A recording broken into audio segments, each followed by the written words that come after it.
Nous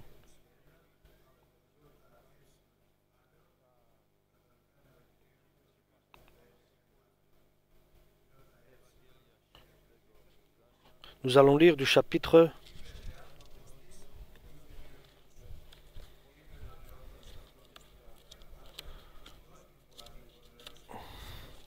'Nous allons lire en livre de Saint Luc, chapitre 15 et verset 11.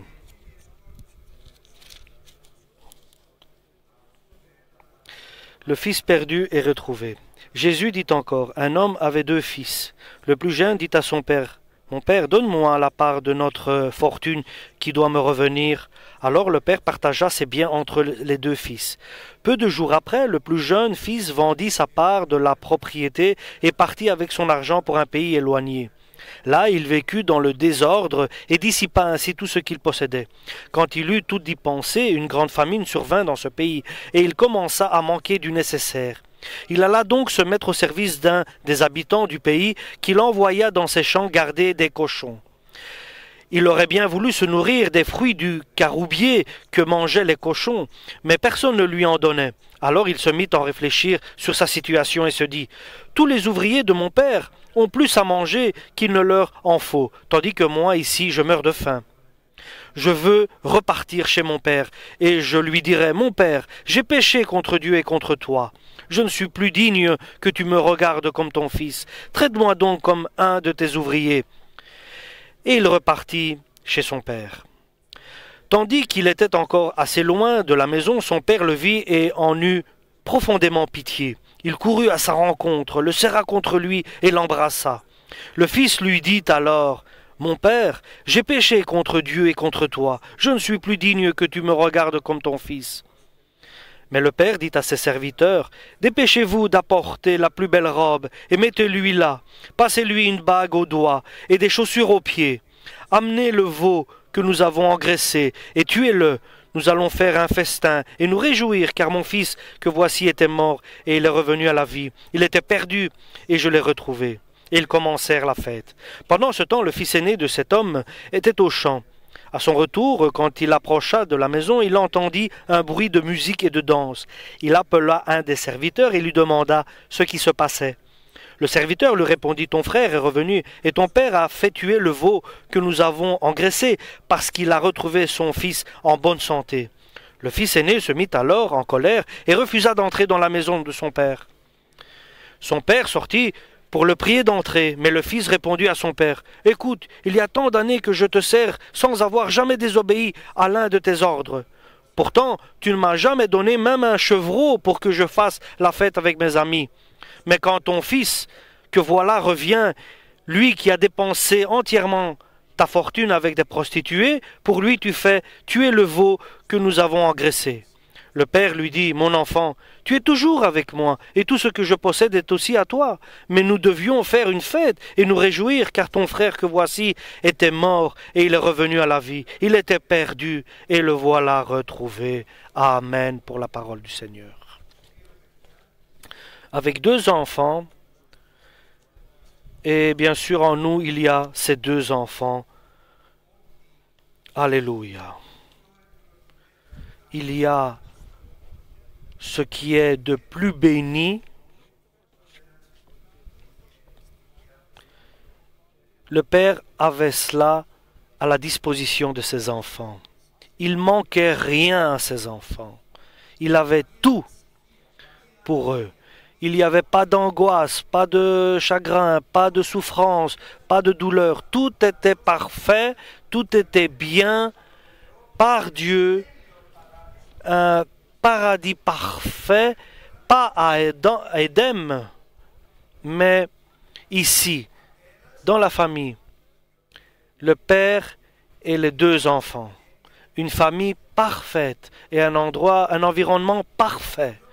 Et pendant qu'il attendait, le père attendait de ses enfants qu'ils soient bénis comme le père bénit ses enfants et ses enfants qui travaillent pour lui. Et pendant qu'il attendait des raisins, il a vu de mauvais raisins.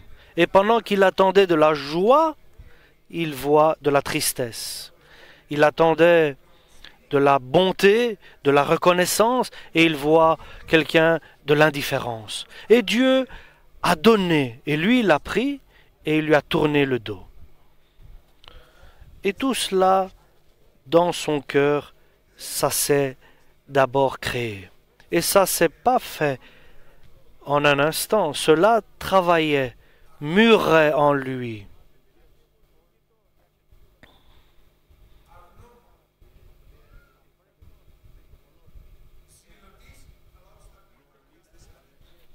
Et c'était quelqu'un qui avait du zèle, mais pas pour le spirituel.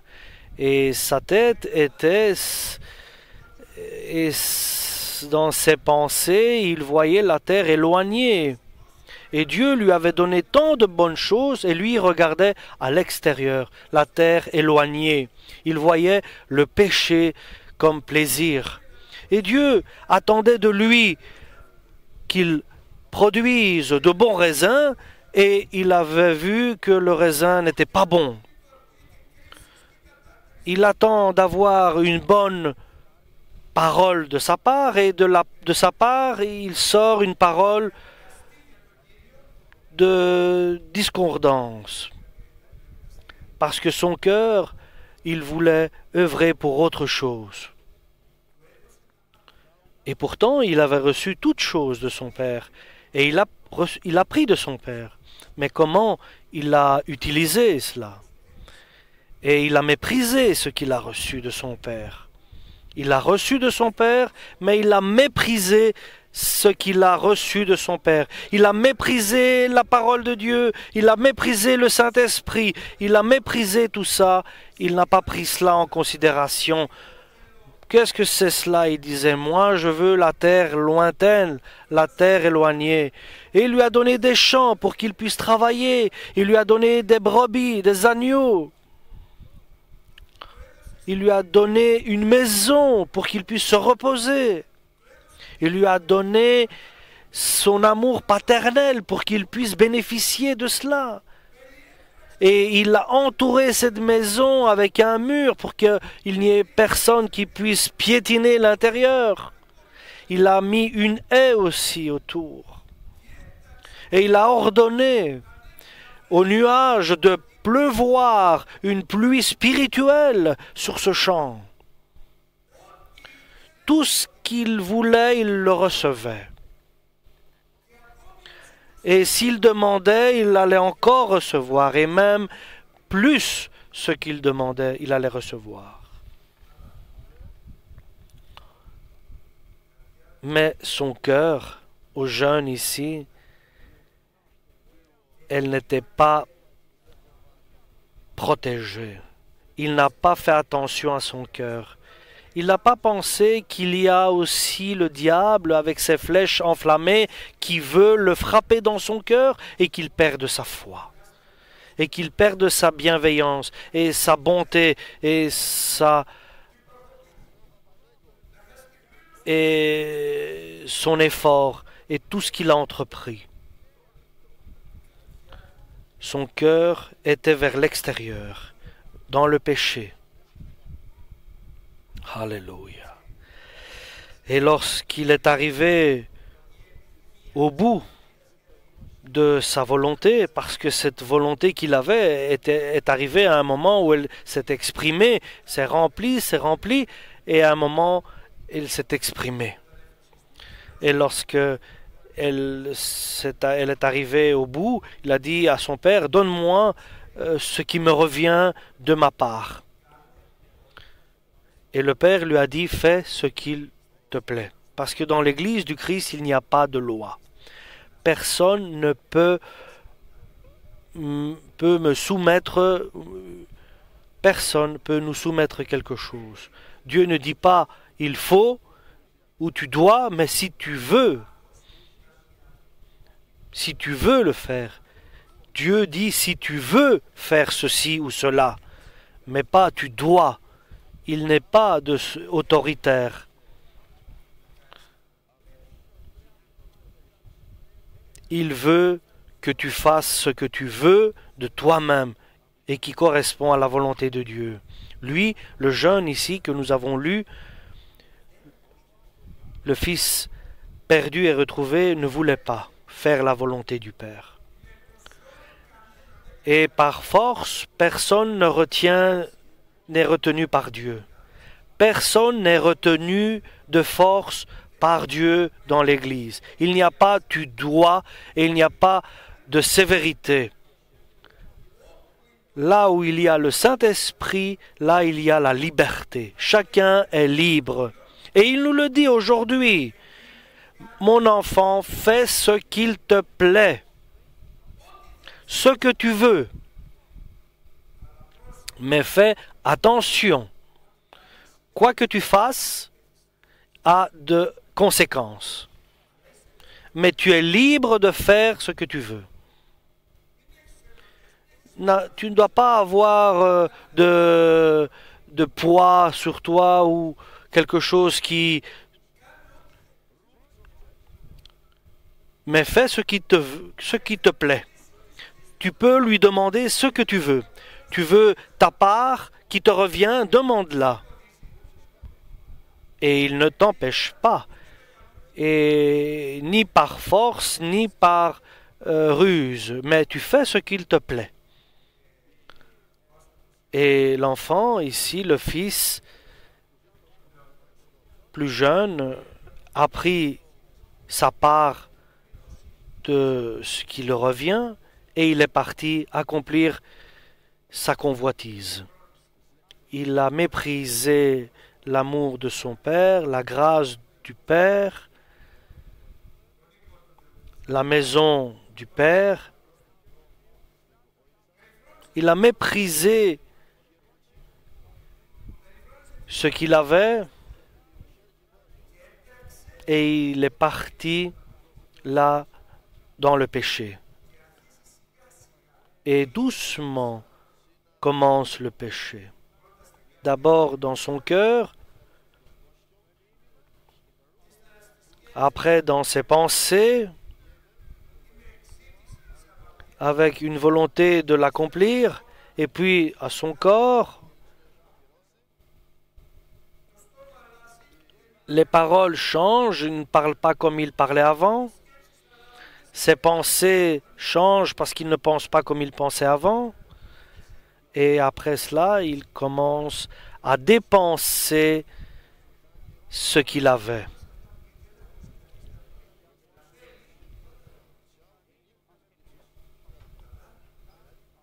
Mais il y a une fin à cela.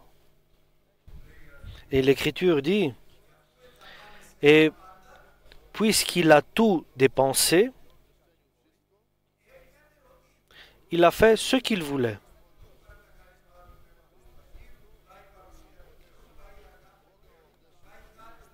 Et tout est parti lorsqu'il a tout dépensé. Et il n'avait plus d'assurance, il n'avait plus rien, et puisqu'il a tout dépensé, est venue la faim. Alors, il y a eu une grande famine qui a survenu dans ce pays. Et lui a commencé à manquer du nécessaire. Lorsqu'il a dépensé tout, alors est venue cette grande famine. Il y avait un manque du nécessaire. Maintenant, il n'y a plus rien. Maintenant, il a tout perdu. Et la maison de son père, et la terre où il est allé chercher son plaisir et ses convoitises. Et maintenant, que va-t-il faire? Et nous voyons la parole, comment elle nous révèle cette vérité. Et cette famine était une bénédiction dans un sens parce qu'elle a permis de le faire réfléchir. Dieu l'a obligé à réfléchir par cette famine qui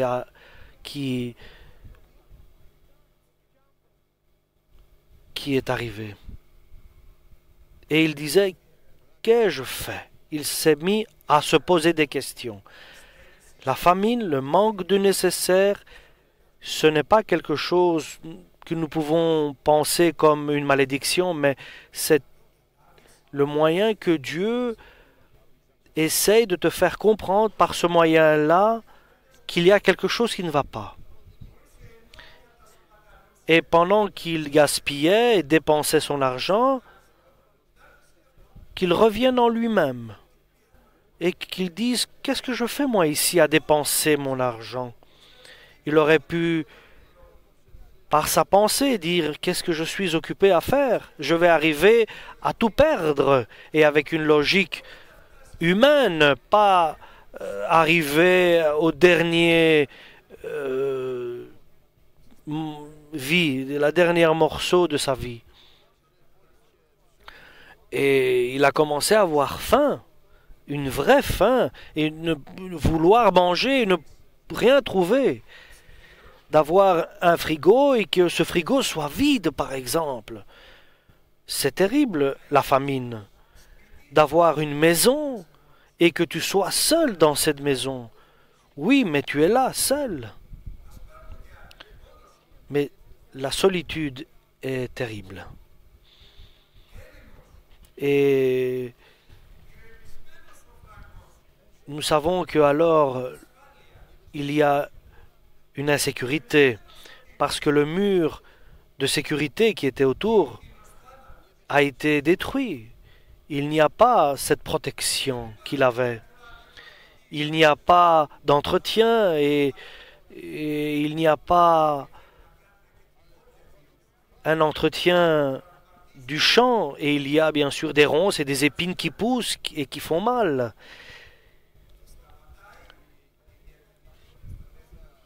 Et même Dieu donne l'ordre aux nuages de ne plus faire tomber la pluie.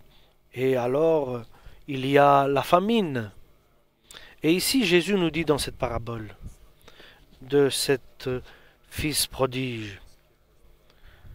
Et c'est bien sûr l'amour du Père nous voyons dans cette parabole, dans cette histoire. Il y avait une famine de nourriture et de spiritualité. Il était là. C'est un désert. Et c'est un désert que certains traversent et ils ne savent plus communiquer avec personne. Et c'est un abandon total. Et c'est une solitude parmi les gens. Et c'est une solitude parmi le monde. Et en même temps, autour de soi, il y a une insécurité. Il y a le danger, la crainte, la peur, dans toutes les directions. Et même là où il n'y a pas de crainte, il y a la peur. Mais cette famine-là a amené à la dernier instant, et pourtant il mourait de faim, et cette famine l'a amené à réfléchir. Et aujourd'hui nous devons réfléchir, chers frères et sœurs. Tous ensemble, nous devons réfléchir avec responsabilité, avec sérieux. Nous devons réfléchir. Est-ce que nous sommes de bons raisins ou bien nous sommes des raisins sauvages, aigres? Dieu attend de nous que nous soyons de bons raisins. Alléluia! Et il ne veut pas de raisins sauvages. Il ne donne pas le vin attendu. Et réfléchissons avant que vienne la famine. Réfléchissons en écoutant la parole de Dieu. Comme je vous ai dit, moi, aujourd'hui, je change. Je veux réfléchir, penser. Je veux examiner. Je ne veux pas passer par une épreuve difficile. Je veux revenir moi-même par la grâce de Dieu, par la bonté de Dieu, par la guidance du Saint-Esprit, pour que vienne immédiatement l'éducation pour ton apostolat, pour ta mission. Et même jusqu'à la dernière minute, il a accepté la volonté de Dieu dans la famine. Et la famine l'a guidé d'abord de travailler chez un entrepreneur qui avait un troupeau de cochons. Et là, il gardait les cochons. Il est arrivé aux limites de la famine. Et Dieu l'a laissé arriver au plus bas. Et voilà les conséquences de ce qu'il avait pris comme décision. Tu peux revenir, même là où tu es. Et ça, à la fin, il s'est dit, qu'est-ce que je fais ici? Dans la maison de mon père, tous les serviteurs mangent à leur faim. Et moi, j'étais le fils, l'héritier. Qu'est-ce que je vais faire? Alors, je sais, il se dit ce que je vais faire. Je vais aller chez mon père, je vais dire, j'ai péché devant toi et devant Dieu. Je ne suis pas digne que tu m'appelles ton père. Et ça veut dire humilité. Et cela veut dire que je ne sers à rien, que je ne vaux rien. Mets-moi là simplement et je serai petit. Et cette famine a permis à ce jeune de revenir vers son père. Et il est revenu vers son père dans un état lamentable. Il était dans le désespoir. Il a pris la décision de revenir vers la maison de son père. Et ce qui est merveilleux, c'est que le père l'attendait. Alléluia. Tu sais ce que veut dire ce que ton père t'attend. Alléluia. Le père l'attendait. De loin, il l'a vu venir. Et son attention était tournée vers lui. Et c'est pour cela que j'aime dire cette parabole. C'est la parabole de l'amour du Père. Il ne regardait pas dans la maison, il regardait loin. Quand va-t-il revenir? Et lorsqu'il a vu revenir de loin, l'Écriture nous dit qu'il a couru. Il a couru et l'a pris dans ses bras et l'a embrassé. Et l'embrassait sans arrêt. Et le Fils a commencé à exprimer ce qu'il avait en lui. J'ai péché au ciel et devant toi. Je ne suis pas digne d'être appelé ton fils. Et avant de terminer sa pensée, sa phrase, il lui dit, attends, c'est maintenant moi je m'occupe. Jusqu'à présent, toi, tu avais pris ta vie toi-même. Maintenant, je m'occupe de toi. Et ça, c'est le nécessaire, le rechercher. C'est ce que nous recherchons, c'est que Dieu s'occupe de nous. Alléluia.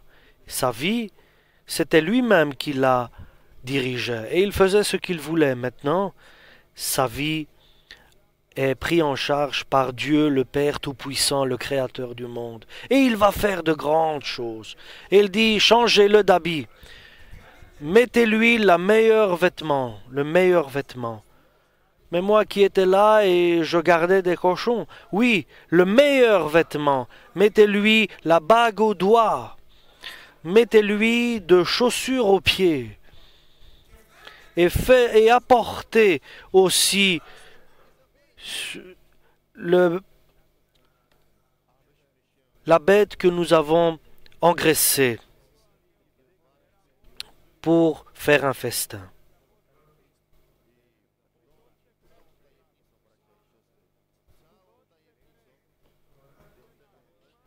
Alléluia. Et nous pouvons dire que chacun de nous, dans sa vie, a fait ce qu'il voulait. Mais maintenant, nous sommes dépendants de Dieu. C'est que Dieu fasse ce qu'il veut dans notre vie. Nous savons que nous ne réussissons pas à faire de notre part. Et nous avons fait de mauvais raisins. Nous avons été en colère, jalousie, amertume. Et tu vois le bien qui se fait et tu étais jaloux. Et quel est ce cœur qui fait cela? Et tu te mets en colère, tu te fâches, et tu deviens dur, et tu es un raisin sauvage.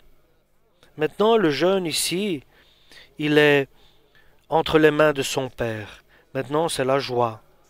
Et le veau gras a été tué pour faire le festin, pour se réjouir du retour du jeune fils.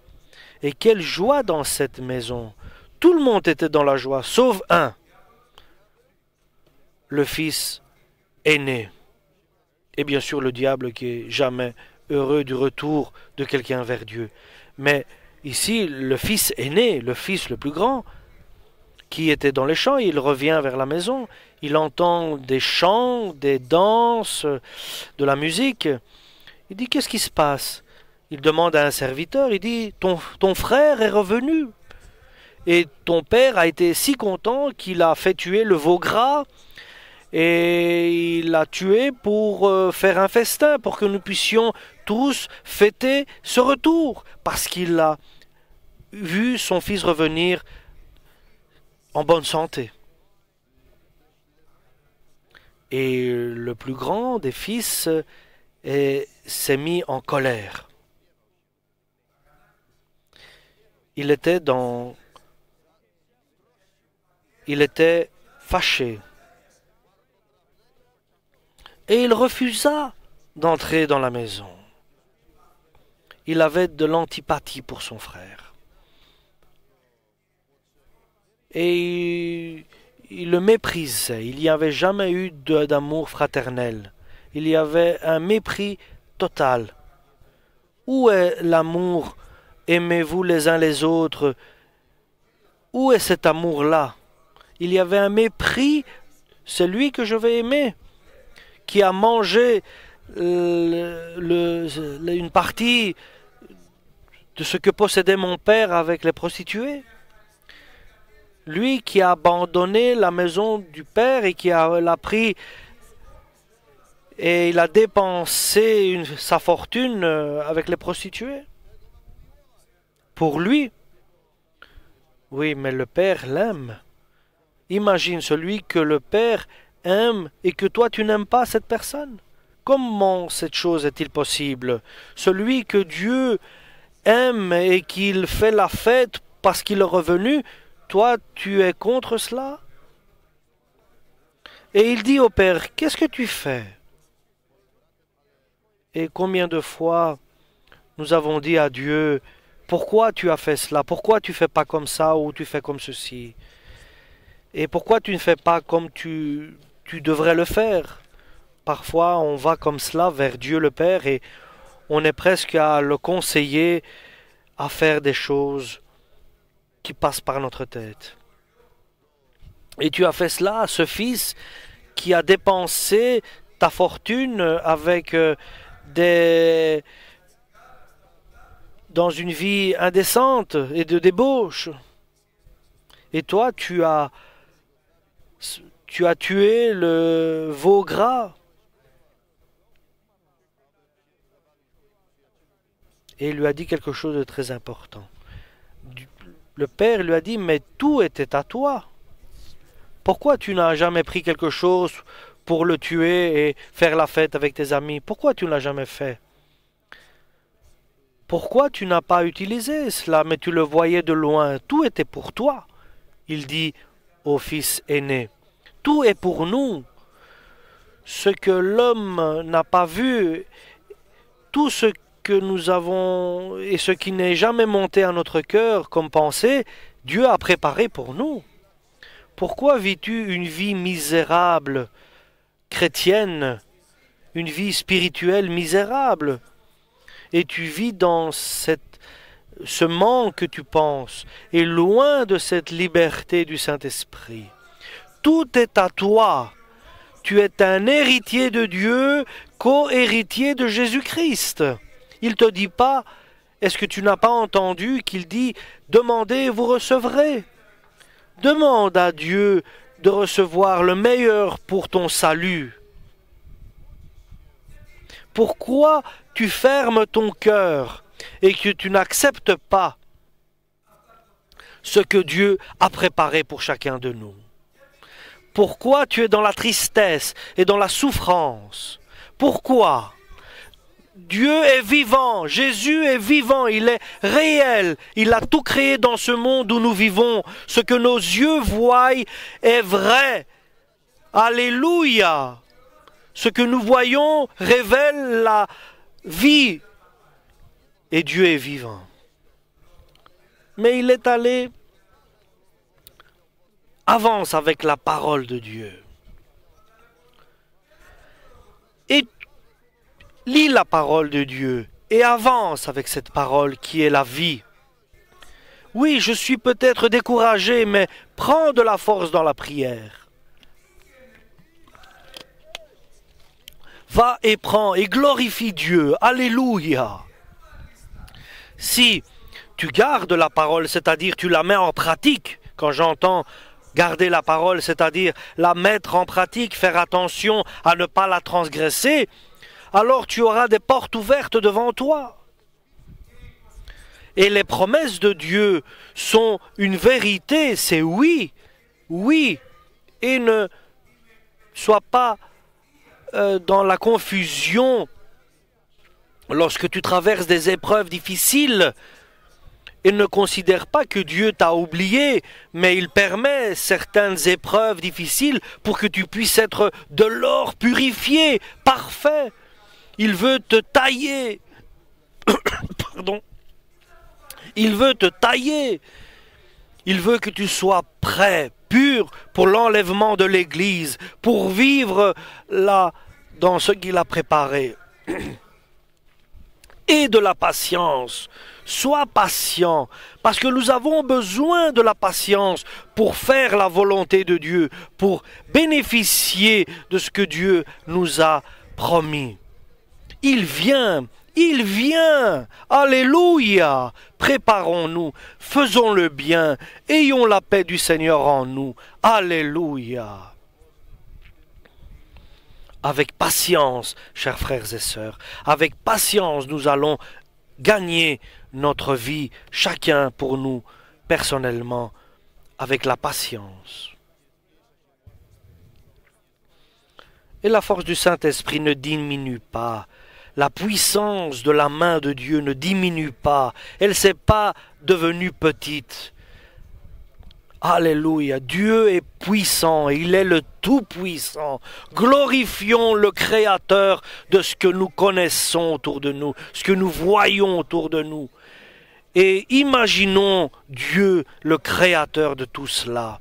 Alléluia à notre Dieu Tout-Puissant. Avec